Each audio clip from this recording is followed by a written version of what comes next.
back to In Touch with Indiana Sports. It's been a while, longer than we normally go without seeing each other. I gotta say, it was very weird not doing a full round of 3 shows this past week and transitioning into this once a week schedule for In Touch with Indiana Sports. But hey, I'm glad to be back, and you may have noticed I didn't say powered by HoosierIllustrated.com, and that is for what may be considered obvious reasons now. If you've been following along with the guys, Alec Lasley, Kyler Staley, and the rest of the crew on social media, you know that we have all moved. We have merged with On3. We are now with thehoosier.com, which is a site now powered by On3. Probably, and for those who may not be familiar with On3, I'm sure many of you are, but On3 is one of the newer, recruiting sites when it comes to collegiate athletics. We've had Rivals, there's 24/7, and On3 are kind of the ones that I think are most recognizable now. HoosierIllustrated.com was not affiliated with any of those major sites, and so it's definitely a big deal for us to be able to be a part of the On3 network. It will allow us to, have access to a lot more things that we previously wouldn't have necessarily had access to. And so we're all very excited about that. And hopefully you guys are excited to come along for the ride as well with all of that stuff. So beginning, I guess, when it comes to On3 now, we are a subscription based. And so what that means, if you want to join and be able to view the premium articles that are written by the fantastic staff at On3, many of our guys, of course, from HoosierIllustrated.com, and then many from thehoosier.com, which was formerly with Rivals. The entire staffs have merged together. So if you want to see the premium content that is involved with the site, you can subscribe to thehoosier.com. It is only $1 for your first month, and then 50% off for the rest of your first year. I don't know how long this current special is going on, but I would take advantage of it now so you don't have to pay, premium price when it comes to getting premium content. You want to be able to get the discounts. Hope we got them right. So if you want to keep following along, I mean, there will always be free content. This show will always be free content, and then along with a few other things. But if you really want to get the in-depth, insider type of stories, if that's even what you want to call them, then you definitely want to subscribe to thehoosier.com. And, I'll definitely be pushing that throughout, this partnership, if you will. And I'm hoping you guys will take advantage of that. I'm sure many of you were previously subscribed to the Hoosier.com at one point or another whenever it was affiliated with Rivals. But I do think you're going to like the way things are changing with the fact that On3 is now the affiliation. So also, with that being said, anytime we reference, recruiting rankings, that sort of thing, I will likely always be referencing the On3 version of the rankings. I feel like in previous iterations of shows, we've talked about I usually go to 24/7. I feel like most people sometimes just default to 24/7 sports. I feel like for the longest time, that was maybe the most recognizable name. But I feel like over the last 2 to 3 years, maybe longer. I don't know how long exactly On3 has been around, but On3 has definitely made a name for itself when it comes to being one of the premier recruiting databases, if you will. So we'll be following along with those and referencing those whenever we are talking about recruits, which we will be doing here in a little bit when we're talking about Indiana basketball. And of course, all the different things that have happened with the transfer portal. But hey, I feel like I haven't talked with you all in a while. And now that I've got kind of the logistical things, I guess we can kind of dive into some different stuff. And first of all, too, if you live in the Kentuckiana area or, Indiana, southern Indiana, the northern-ish Kentucky, and I know most people, when they refer to northern Kentucky, it's typically the Cincinnati area, but I guess I'm referring to the Louisville area border of Kentucky. If you live around this part where I do, you've noticed and experienced some insane storms over the last several days. So if you're somebody who has been affected by this, especially more so than I have, in my neck of the woods where I live, specifically in Mount Washington, and then in the neighborhood that I'm at, we didn't get nearly as bad of flooding as some areas did. So I'm very thankful that we live in an area that didn't get nearly as I don't want to say destroyed because not everything was destroyed, at least as far as I'm concerned. But apparently, this is the biggest flood in the area since 1997. That was the year I was born. So this obviously does not happen very often in Louisville and or in Kentucky and that sort of thing. So if you're somebody who lives in the area and you were at all affected by this, I hope that you're doing well, and I hope you've been able to get the help that you need to get back to living your normal life. And hopefully something like this doesn't happen again for a very long time. And once every 27 years, that's not very often. That's once maybe, or it's maybe what, 3 or 4 times in somebody's life that you experience something like that, if it happens at that frequency. So again, hopefully you guys are listening. Hopefully many of you are safe and are getting through this, because by the time this show releases, I do believe the rain will have been over with. I mean, it's been 4 to 5 days worth in a row of rain, but apparently the amount of rain is the equivalent of what we get in this area in an entire month. So definitely very strange weather we've been dealing with here in early April. So much so that Russell Baxter commented on last week's show and said, my local station on CBS had live coverage of the storms and only televised about 5 minutes of the first half of the Auburn MSU game. Yeah, did I not? I can't remember how. Now that this isn't, I think there were two separate storms, because there was the storms. Yeah, because if this was commented on Monday's show, he was referring to the first set of tornadoes that came through that had nothing to do with all the flooding that came through, because we had tornado warnings on Monday, I believe, Sunday or Monday last week, and then back on Wednesday was all of the flooding nonsense that began and has been going on since then. So thankfully we'll be getting a breather from that, and hopefully get to dry some things out over the next several days and get some sunshine, because I tell you what, it is very hard to get rolling with your day whenever it's just constant rain. You got to get that vitamin D, right? Get some of that natural sunlight in your system to help give you the energy you need to go about your daily tasks, whatever that may be. So anyway, hope you guys are doing fine. Hopefully you guys enjoyed the Final Four, because the Final Four games this weekend, I would say, were some of the most dramatic. It had some of the most dramatic comebacks and endings we've had in a while in the Final Four.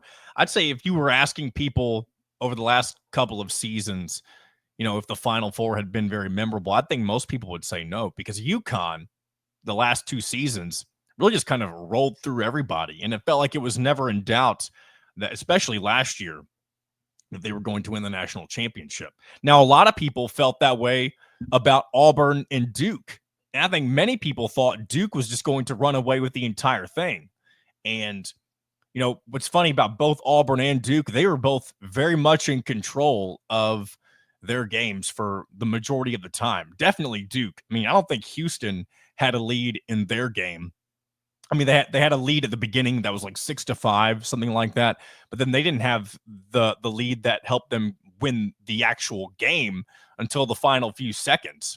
And so, it just goes to show that really in any sport, but in college basketball here right now, that as long as you stay in the game, and even when everybody has written you off, because there were so many people who, with 8 minutes left, we're already saying, wow, we're getting ready for a Duke Florida final or championship game, Cooper Flagg versus Walter Clayton Jr.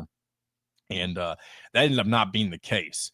But man, shout out to Kelvin Sampson in Houston for being able to get it done on Saturday night when their backs were completely against the wall. It kind of makes me think of the famous Bob Knight quote.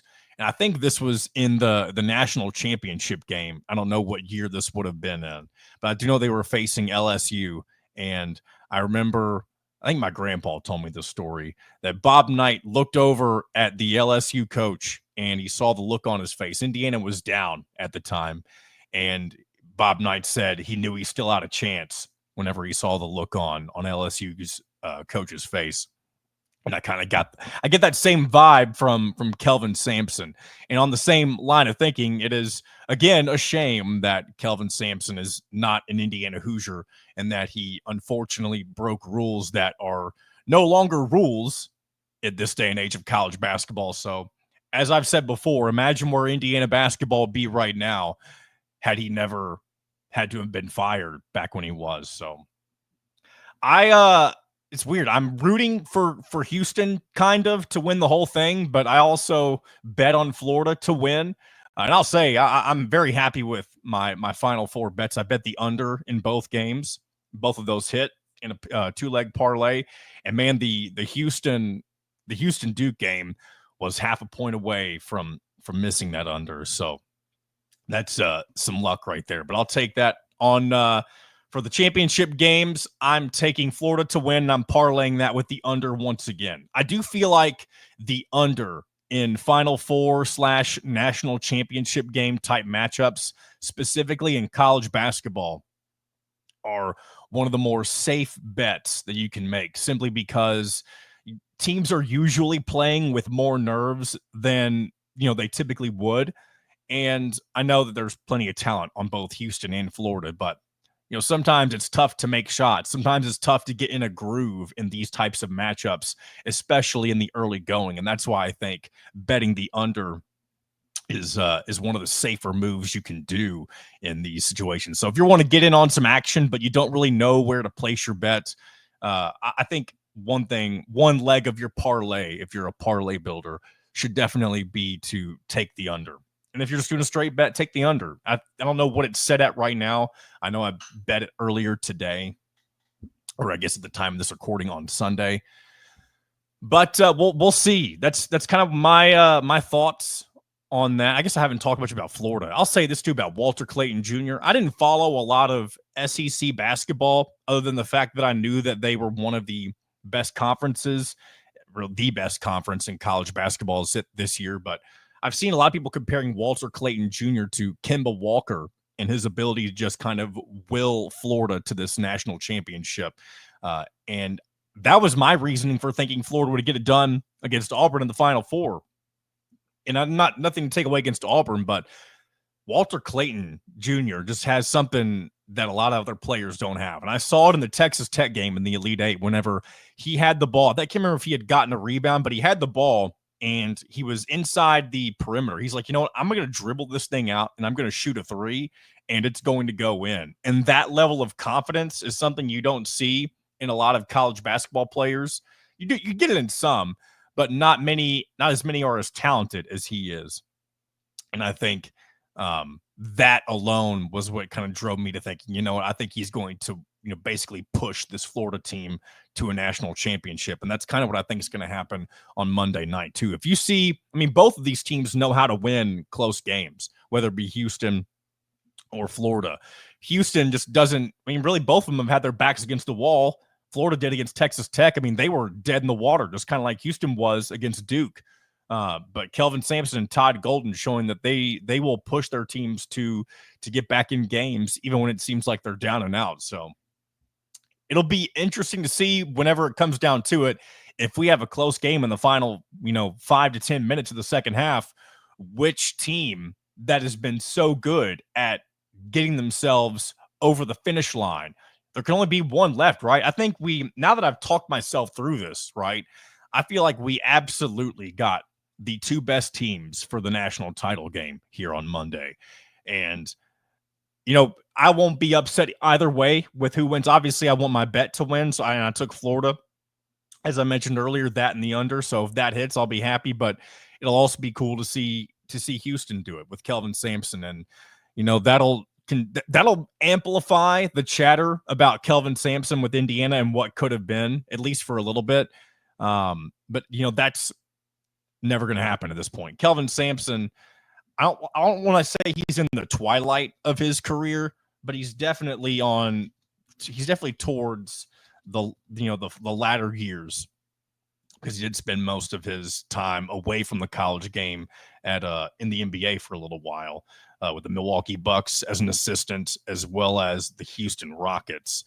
But he's 69 years old. I thought he was in his 70s. Excuse me. But I would definitely say, I don't know. Again, it all comes down to health whenever a lot of these coaches whether they bow out or not. It seems like it's either health or the transfer portal is what drives them away.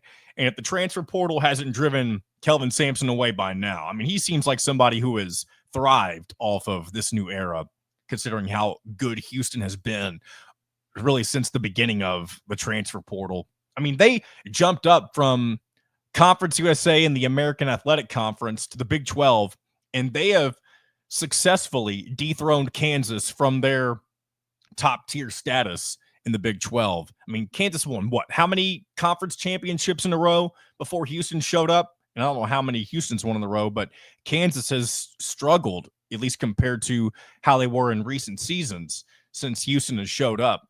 And again, until they slow down, I don't see Kelvin Sampson hanging it up anytime soon. Now, maybe he'll win a championship, and maybe that'll be something that, once you do that, once you reach the pinnacle of college basketball, maybe that'll be something that, eliminates his drive a little bit, especially at the age he's at. Maybe I'm totally wrong on that and shouldn't even be mentioning it, but it'll certainly be interesting to see what happens, especially depending on who wins on Monday night. You got a veteran head coach in Kelvin Sampson and one of the young guns in college basketball versus Todd Golden. I mean, I hate to say dodged a bullet earlier this year with the sexual misconduct allegations or whatever you want to call it.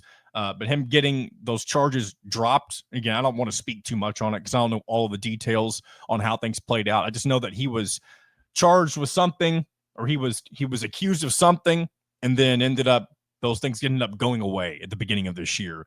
And I mean, good for Florida, I guess, because if not, that they could have, lost one of the best up and coming college basketball head coaches. I mean, what's going to happen with Todd Golden too? Is he going to pull a Billy Donovan eventually and go to the NBA, and then he'll be the name everybody throws around for like their dream candidate to come back? But maybe we're past all of that. We've seen enough big time college basketball head coaching searches where you don't get the big name with the big schools, I should say, to where I feel like most people will maybe kind of veer away from assuming that, the Jay Wrights or the Scott Drews or any big name you may mention, Billy Donovan, Brad Stevens, whoever you might think of. Will they ever take a bigger job? Probably not. I think we're kind of past that at this point. Head coaches are going to have to carve out their own name at the big name jobs at this point, as we've seen. And hopefully we'll continue to see with Indiana's very own Darian DeVries. And with that, I'm going to take a sip of coffee as we transition into our next topic. We're going to get into the Indiana basketball transfer portal. Let's get some updates going on with all of that. And I tell you what, we are nearly 20 minutes into this episode, and this is called In Touch with Indiana Sports, right? Have I even really talked about Indiana sports? Not as much as maybe some of you would have liked, but I'm sure many of you are also paying attention to the Final Four and wishing that Indiana was in it, as I hopefully will get to see sometime. I was going to say in my lifetime, but that has happened once in the year 2002 when I was not even 5 years old yet. Would have been later on that year, but I also didn't give a crap, nor even knew back then that Indiana was playing for a national title and eventually losing to Maryland. Also, I've not mentioned this yet, but no guest today. I figured with this being the first episode on the new platform, thehoosier.com, and kind of just getting my feet re-wet, reacclimated to this new schedule. I was like, you know what, we'll go solo today, and then we'll get back into having guests on in subsequent episodes. I do think next week I'm going to reach out to our dude Mitchell Page, specifically because it'll be the week of the Indiana football spring game. And so I'm excited that that's finally here. It's a great transition. I love that we live in an era now where college basketball and college football are kind of always, when one of them's not doing something, the other one is in some way, shape, or form. And it's great timing with the end of the college basketball season to be able to have a little bit of football stuff to pay attention to as we head deeper into the spring. I mean, then after that, it's kind of the dead period for both. I mean, the true off season, I should say, for both basketball and football at that point. Of course, we're going to be tracking the transfer portal for both programs, and we'll be keeping an eye on some of the lesser appreciated sports like baseball and softball as well. I know I've mentioned on previous episodes that I do want to reach out to people who cover baseball specifically, just to have on and kind of give me a feel on what's going on with this baseball season, among other things. I'll try to get some more unique guests on. It doesn't mean it's always going to be the biggest names, like John Fanta, who came on a couple of weeks ago. But I am going to do my best to try to get as many unique names and different things on the show as possible. And I'm also, especially now with just doing the show once a week and heading into this time of year where there's so many off-season things going on, and you can kind of take the show in a bunch of different directions. I think I may have even mentioned this on the most recent episode. I don't remember. I want to do a weekly segment on this show that is kind of like totally unrelated to sports, like an off-the-wall topic that we can incorporate into the show in some way, shape, or form. So I won't do that today, of course, and I probably won't do it next week because we'll react to the national championship. And I know that's today, but we're not going to have another show until then. So you'll get my final thoughts on this college basketball season next week. And of course, we'll talk football with Mitchell Page. And then after that, like I said, we'll be really diving into to off-season mode. We'll have some other things we'll take care of too. We'll keep tracking the Pacers as they get ready for the NBA playoffs. So we'll keep an eye on all that stuff. So there's things to watch, but it won't be nearly as active as things typically would be whenever football and basketball are in full swing, especially for the collegiate athletic calendars. But let's go ahead and do a little transfer portal stuff, shall we? So, let's see, at the beginning of, or I guess during last week's show, and really the last several shows, a lot of the talk had to do, at least when it came to the Indiana basketball transfer portal, was the fact that, oh my gosh, what's Darian DeVries doing? Is he going to get guys in the transfer portal? And I said, calm down. Things are going to slowly pick up as teams drop out of the NCAA tournament. Just allow Coach DeVries to kind of get settled in. And I'm not saying he's going to take his time, because we all know Curt Cignetti, when he showed up to Indiana football, he had to hit the ground running pretty much immediately. And I don't know if that's just because of the timing of the portal. Those sports is so much different because you have players opting out of bowl games and that sort of thing, whereas with the NCAA tournament, not as many players are opting out, and so there's not as many guys in the transfer portal at the time. So there's a lot going on for different sports and that sort of thing. But we have had 3 commitments to the Indiana basketball roster since we have last chatted. And while I've already got those pulled up, I'm also pulling up something else just so I can reference it after we discuss the different players. And okay, I've got it right here. So we'll take a look at that here in a moment. And by the way, before I even get into this, I feel like I've delayed this, by the way, a lot, so my apologies, but there's a chance I've missed something. Has Luke Goody, are we still waiting to find out whether or not he is going to be granted an extra season of eligibility? There is a chance I've missed that, but I don't think I have. I do think I've tried my best to do my due diligence at keeping track of different things throughout the week. And I've not seen any word about Luke Goody and his ability to get an extra year of eligibility. And the reason I say that is because when I look at the scholarship tracker for Indiana basketball, he is not currently listed as somebody who is a part of those numbers. So I don't know if that means he has left the program or if that means they're just waiting to see if he'll be granted eligibility or not. But let's go ahead and get into the 3 players that Indiana currently has on their roster. First up is probably the most obvious one, the one that most people from the beginning expected to become an Indiana Hoosier, and that is Tucker DeVries, the shooting guard, who is, of course, the son of Darian DeVries. He is currently ranked number 9 in the On3 transfer portal rankings, 4-star guy with a 97.2 rating. Did not play, of course, much of last season due to injury, but his upside is something that Indiana fans will be very excited about, I am sure. And I mean, it's been a while, right, since Indiana has had, a coach's son. I mean, and I know they've had coaches' sons on their team, like the Rivers, like Jeremiah Rivers for, son of Doc Rivers, that sort of thing. But how long has it been since Indiana has Indiana ever had somebody who were like the head coach was, I guess, Pat Knight, right? What am I thinking? But again, that's been a very long time. Pat Knight under Bob Knight is what I'm trying to get at here. But that'll be an interesting thing, an interesting dynamic to keep an eye on next year. But he will have 1 year of eligibility remaining. Of course, you never know how things change with the transfer portal, but he will likely be one of Indiana's biggest contributors, I would imagine, this upcoming season. Second up, we have Connor Enright from DePaul. He was the 161st ranked player in the transfer portal. Point guard with a 4-star rating, 91.63 transfer portal ranking, I would say as well. And he's somebody who was probably not on a lot of people's radars simply because of who he played for last season. Anytime you play for DePaul, unless DePaul is, the DePaul of old from, years gone by, right? You're probably not going to, think much of him because DePaul hasn't been a successful program in college basketball in quite some time.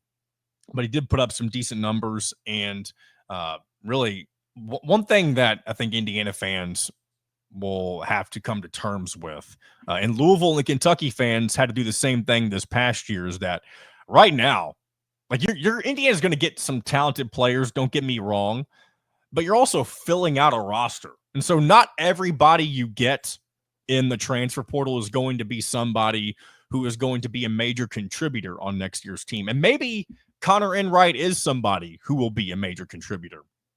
But it also remains to be seen what the rest of these slots will look like when it comes to, once the roster is fully filled out. So he's somebody who will, I guess he's kind of a wild card, right? Again, really all of these, until we see how everything meshes together. And that's why it'll be good if Indiana gets to go on one of those off-season, almost at road trips, but the foreign trips, practices, whatever you want to call them. That's why that sort of environment will be good for this type of team. You can play in a competitive environment, even though it doesn't really count for anything, just kind of give them some reps against somebody other than themselves. But yeah, that was the second. Connor Enright was the second transfer guy that Indiana received. And then third, this happened on Sunday, a little bit before this recording, I saw Reed Bailey from Davidson, the number 22 player at the time in the On3 transfer portal, 4-star power forward from Davidson. He's a junior. He'll have 2 years of eligibility remaining. 4-star, 95.87 transfer portal ranking.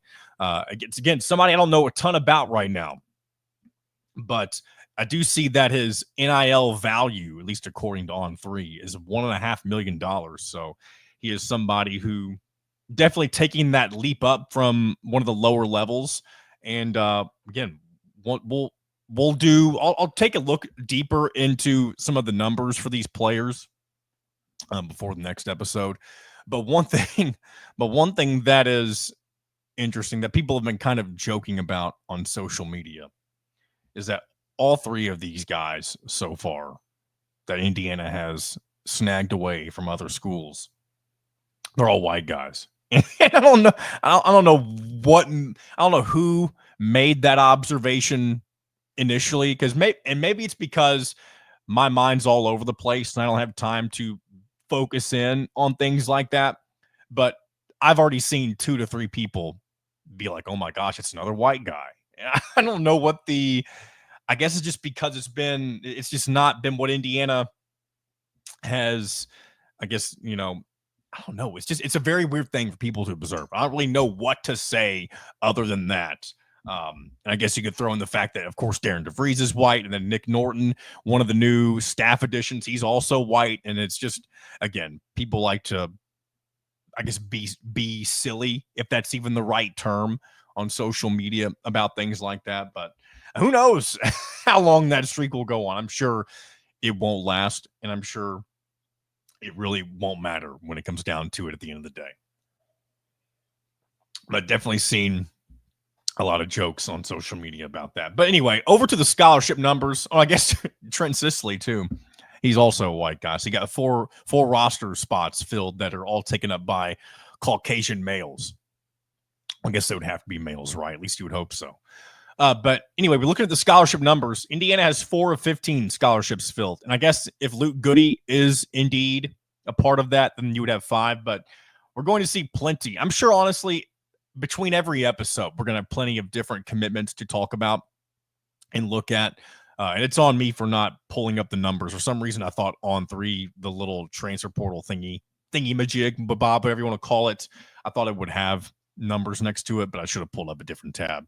Again, my apologies for not having that up there. But I've got so many things up here that I don't want to just sit there and just spend valuable time looking for stuff when I can move on to different things. But that is neither here nor there. But Indiana currently only has 4 scholarships filled. But that's a good start, though, in a week's time. And I think you'll probably see that number double over the next week or so, I would imagine, or at least be close to it. And I would say, I'd imagine that by the end of the month, Indiana will be close, if not completely finished, with filling out its roster. And some will hear me say that and be like, well, yeah, of course they should be done by then.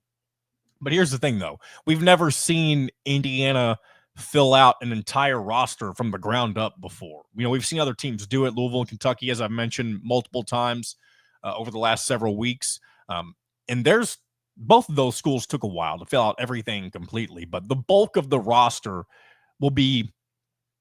should be finished, I would imagine, by the end of April. So, of course, that'll be a big talking point over the next several weeks as Indiana continues to try to build the best roster possible for Darian DeVries in his first season. And I have full faith that they'll get it done. Now, I don't know what the talent level will be in compared to, years past and, how everything will mesh, but that'll be things that we won't know. We can speculate, but we won't know anything about this at all until we get to November. So we did the same thing last year. When Mike Woodson brought in a number of different guys from the transfer portal, we could see how good the team might be on paper, but we have no idea what the product will look like until we get to November. Same thing with football, too. We all had heard the chatter from Kurt Cignetti and, how good his JMU guys could be, but we didn't know whether everything would fit the way that it was supposed to until we saw it on the field. So, take everything with a grain of salt is probably the best way to do that. And, until then, it's just going to be a lot of, waiting and watching, right? There's not a lot. It's crazy. It's so long. At least it feels like it is so long until we will get to see Indiana basketball take the floor again. And I kind of like this. I love seeing, I say from afar, but I'm actually not far from it. I say afar because I don't really cover it in the same way I cover Indiana. But seeing the way Louisville got to enjoy, they had such a sour taste in their mouth from how bad the Kenny Payne era was. And getting to see them start completely from scratch, no returners in any way, shape, or form. It genuinely was the start of a new era. There was nothing from the past regime. They could just move on and everything could be brand new for them. And unless Luke Goody comes back from Indiana, the Hoosiers will have the exact same experience. So it allows everyone to kind of reset and be like, you know what? Let's just begin this ride together. No baggage. And we'll take year one for what it is and build from there. And that doesn't mean that you come into year one with absolutely no expectations. I do think there is a baseline expectation among the Indiana fan base for year one to make the tournament. And what level of making the tournament Indiana should do next year, that will depend on who you ask. I fall into the camp that I think Indiana should always be able to get into the tournament comfortably. And that just means, by the time Selection Sunday rolls around, you're not on the bubble. You are safely in. Then that doesn't mean that from time and time again, maybe they fall onto the bubble and that sort of thing. And if that happens, that's not ideal. But I think for year one, if Indiana can find a way to get in the tournament comfortably, I think that should be considered a success for the first season. And then you build from there, right? Anything that happens in addition to that, I think it's just house money. And it will increase expectations for the following seasons. I mean, that's what happened, of course, with Indiana football. we all said kind of the baseline expectation for Kurt Signetti. I'm talking about the fan base as a whole, by the way, was get back to a bowl game or win a bowl game, that sort of thing. But as the season went on and we realized, like, okay, this team's going to do more than make a bowl game. And then we realized, oh, this team's going to probably make the college football playoff. And then they did. That completely reset the standard for what Indiana football will be under Kurt Signetti. And that's exactly what can, and I would say probably will happen with Darian DeVries.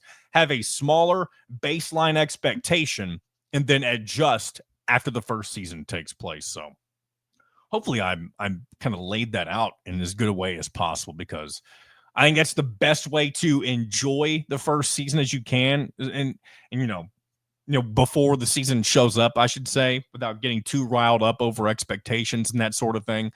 And hopefully you have a little bit of fun along the way too. I'd say if there's one thing that I want Indiana to do next year, it's just a small thing. And I think a lot of people, especially in Southern Indiana, will adhere to this as well. Just beat Kentucky on the road against Mark Pope. I know Kentucky fans don't see Indiana as a rival in the way that Indiana fans see Kentucky as a rival, but it also drives Kentucky fans absolutely insane when they lose to Indiana, because they think they are far superior to the Hoosiers. And honestly, if we're being honest with ourselves, the Kentucky program as a whole is a lot better than Indiana. It probably shouldn't be that way, but in the last 20, 30 years, it absolutely has been.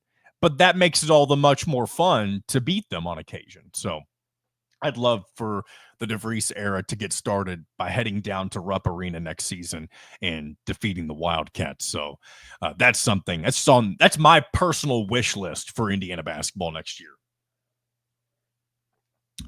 What else can we get into on this lovely Monday episode of In Touch with Indiana Sports? I've got a few more things. Already mentioned the new staff addition. I didn't really mention much about him.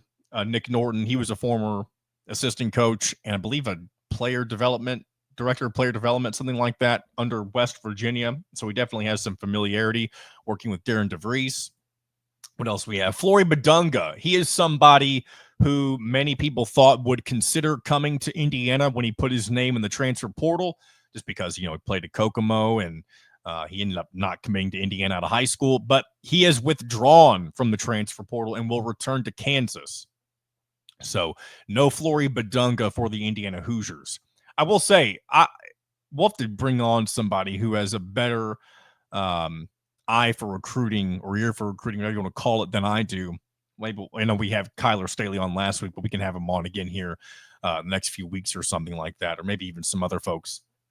But it'll be interesting to see how guys like Braylon Mullins, who is currently committed to UConn, will he alter his decision based on how their season ended, how things have kind of shaken up with Dan Hurley recently, versus the fact how many people thought Braylon Mullins wanted to go to Indiana, but the fact of the matter was that he didn't, likely because of Mike Woodson. And maybe things can change with the new head coach. But again, it's still a wild card. You're still betting on something that has, you're betting on past results from different schools. So I don't necessarily expect Braylon Mullins to decommit from UConn or anything like that, but it is something to keep an eye on.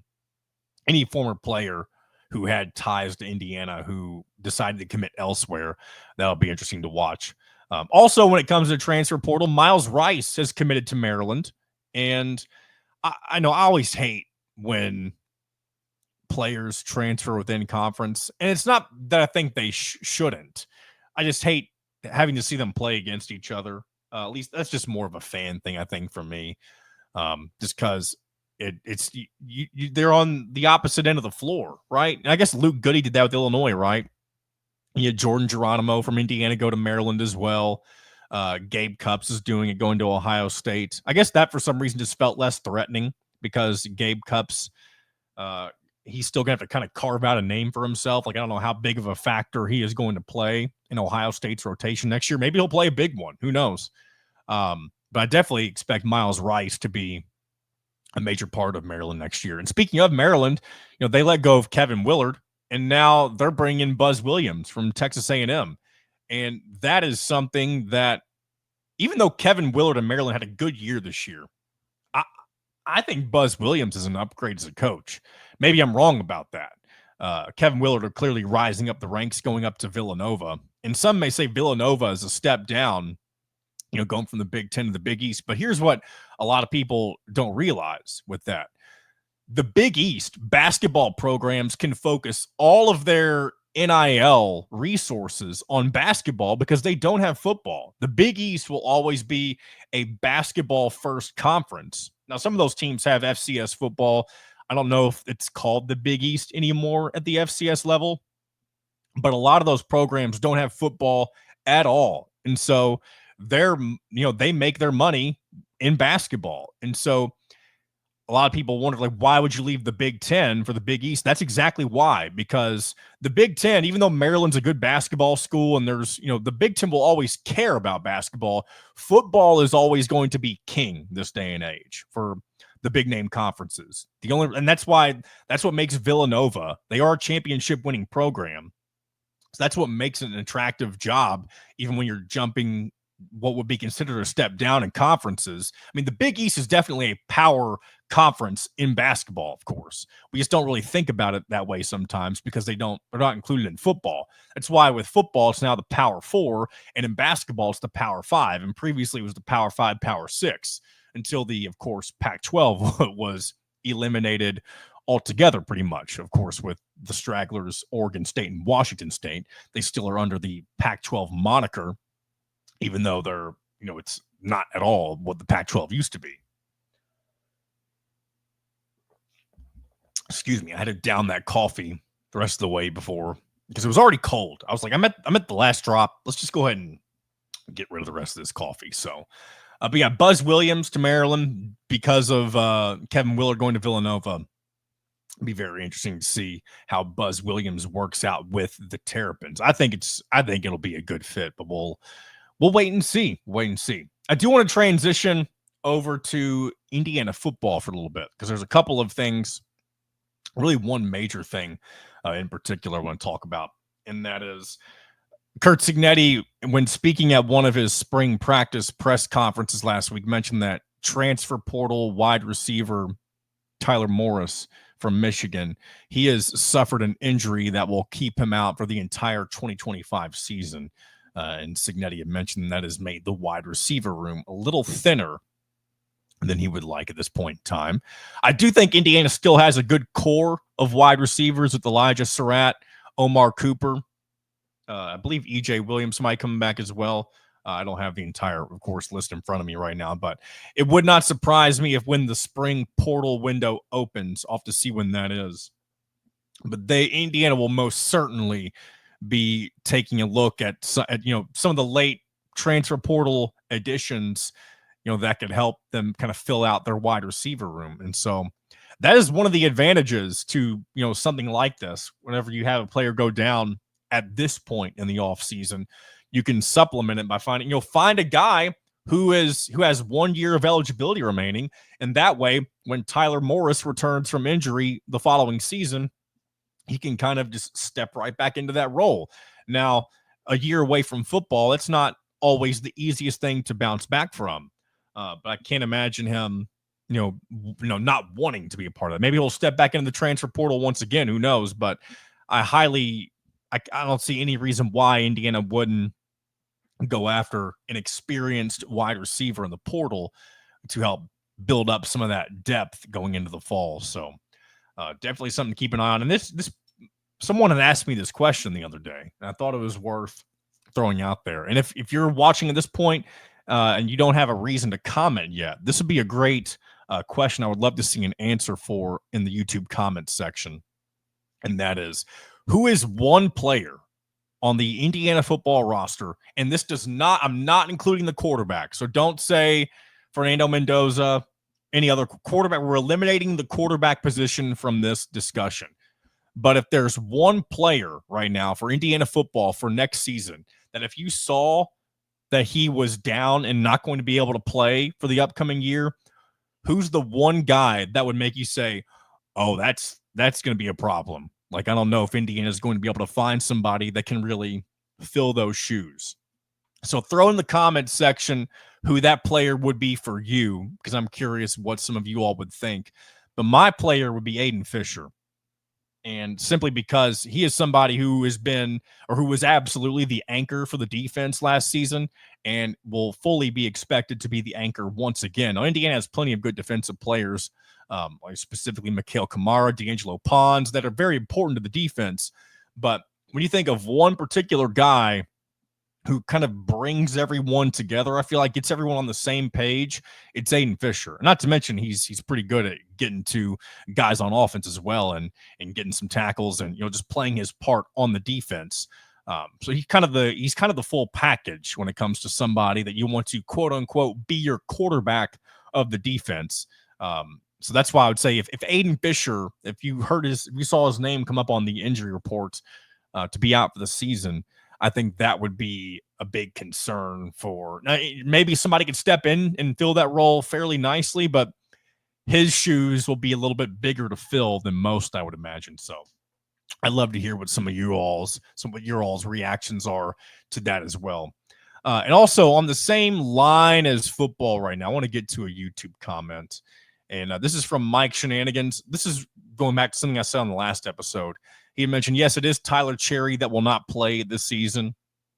He's referring to, I was trying to figure out which quarterback was injured and is going to be like a player coach of some sorts. And I thought it had been Tyler Cherry. And thank you, Mike, for kind of,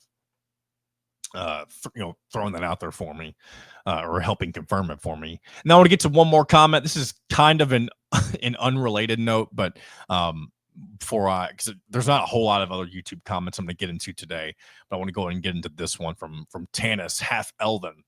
He says, once your wife has the baby, you will have a disrupted sleep schedule, and maybe you'll find a way to take advantage of the insomnia and get your shows knocked out. It will feel hectic and breakneck paced until you get used to it, and then it's cake. You'll be fine, bro. That's very interesting. And I am getting to the point in my wife's pregnancy where I'm starting, like, the overwhelmness, if that's even a word, it is starting to kind of catch up to me a little bit. Like, time is starting to speed up, and I'm starting to think, okay, I don't know if I'm as prepared or ready for this as I thought I was. But yeah, we'll see when I'll find time to record these shows. And thankfully, that's part of, it's actually a big reason as to why I'm stepping back from doing 3 shows a week. And that's because, it's mainly due to the job changes and the fact that I'm now at work Monday through Friday until between noon and 1, whereas I was previously leaving around 9:30, 10-ish usually. But that's no longer the case. But you throw that on top of the fact that the baby is almost here. It's definitely things are changing. Things are changing. Sometimes you can't help changes that are coming, and this is going to be a very exciting change with the baby on the way. But yeah, Tanis, we'll see. Maybe I will do a few late night episodes just to, if I'm ever feeling like it's a good time to do that. Who knows? We'll definitely see how all of that works out. But let's see, what else can we get in here on a Monday before we wrap things up? Let's see, I do have on here, I have one thing. I was going to play some sound, but it's also a very long piece of sound, and I haven't listened all the way through. But I'll just go do a quick mention of this, and maybe if I listen to it later and if it's worth playing, maybe I'll play it later. But honestly, you all can just check it out for yourselves if you haven't heard this. But this is from Ian Rappaport, NFL reporter. Julio Jones, who recently announced his retirement, he apparently shouted out Kurt Signetti in his retirement announcement video. And I still haven't played it back because I'll say this. I'm sure many of you are like this as well. Sometimes you'll click on a video and then you'll look at how long it is. And 2 minutes, 49 seconds isn't a super long time. But when you're scrolling through Twitter, oftentimes you don't just want to sit there and listen to a 2 minute, 49 second video. Am I right? So I didn't want to take the time to find where it was in the video that he had said it. Basically, because I was sitting there, whenever I saw it, I was like, he probably just mentions his name and isn't that big of a deal. But Maybe I'll play it back in a little bit and realize it was more than what I expected it to be. But if you haven't seen that, his Twitter name is @RapSheet. If you don't follow Ian Rappaport, but apparently there's a Kurt Signetti shout out in that video. And then, here's something I forgot to throw. This is we can end on this. I totally meant to mention this earlier in the show, and I guess I just skipped over again. I've got so many tabs open right now that it's easy to skip over some of them. But this is Darian DeVries' kind of contract breakdown. So for those who have not seen this, I'm looking at this from the Indiana Daily Student. I think they are the first ones to report on this. Excuse me. Maybe I'm wrong on that. But I believe they are. So in his first season, Darian DeVries will make $4.25 million. It's around the same range that Mike Woodson was making. Not initially. I believe Mike Woodson was at $3 million a year, but eventually moved up to $4 million. And that number will increase by $100,000 per year as his contract advances. And the current contract will take him through the 2030-2031 season. So it's a 6-year contract. And of course, if he has great success, we all know how this works. Things will get reworked. He'll make more money if he does well. But if things are just mediocre, I doubt you see much of this change, of course. But here are some of the extra incentives that DeVries can accrue over the course of a season.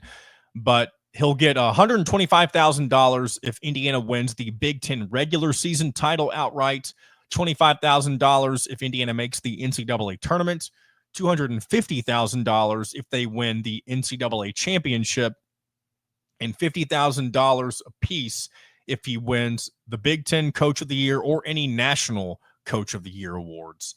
And there's also some additional bonuses that he can get, depending on how far he advances in March Madness, that sort of thing. And maybe I just don't know any better, but I feel like a $250,000 bonus for winning a national championship at Indiana when they have not done that since 1987, that feels like a very tiny bonus. I don't know why. Again, maybe I'm just not in with how money works with college basketball. But I feel like that'd be like $1 million bonus. You win the national championship at a place that hasn't done it in nearly 40 years.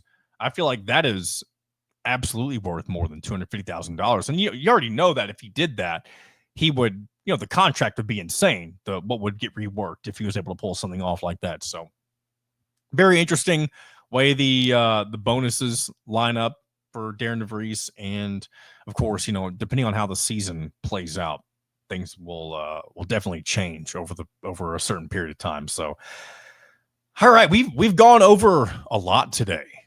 Definitely a long show. You're recording everything in one go whenever we don't have a guest on. But again, I wanted this initial episode on the new platform here at thehoosier.com. I did want to just to kind of be a solo episode to kind of, I guess, reintroduce things. I guess I didn't really do that, but maybe there's a new audience watching a little bit now that we've merged sites and that sort of thing. So if you're watching this for the first time, welcome aboard. These are typically not all solo episodes. Usually it's about 2/3 solo, 1/3 with a guest. And we'll definitely pick back up on that type of a formula here as we move into the weeks ahead. So we're going to go ahead and wrap up today's show. Go ahead and subscribe to thehoosier.com, at thehoosieron3 on Twitter. Follow them. But if you subscribe to the Hoosier on YouTube, by the way, it's the same. If you are already subscribed to Hoosier Illustrated on YouTube, that's the channel that switched over to where we're at right now. So if you've already subscribed to Hoosier Illustrated on YouTube, you don't need to resubscribe on YouTube to the Hoosier. But if you're somebody new who hasn't subscribed, that's where you can find us at. So, and again, check out everything going on at thehoosier.com. Again, if you want to have access to premium content, it's only $1 a month for your or $1 for your first month, I should say, and then 50% off the rest of your first year if you decide to subscribe to thehoosier.com. So, with that being said, that'll do it for today's episode. We'll be back next week to do it all again. And until then, this has been another edition of In Touch with Indiana Sports, powered by thehoosier.com.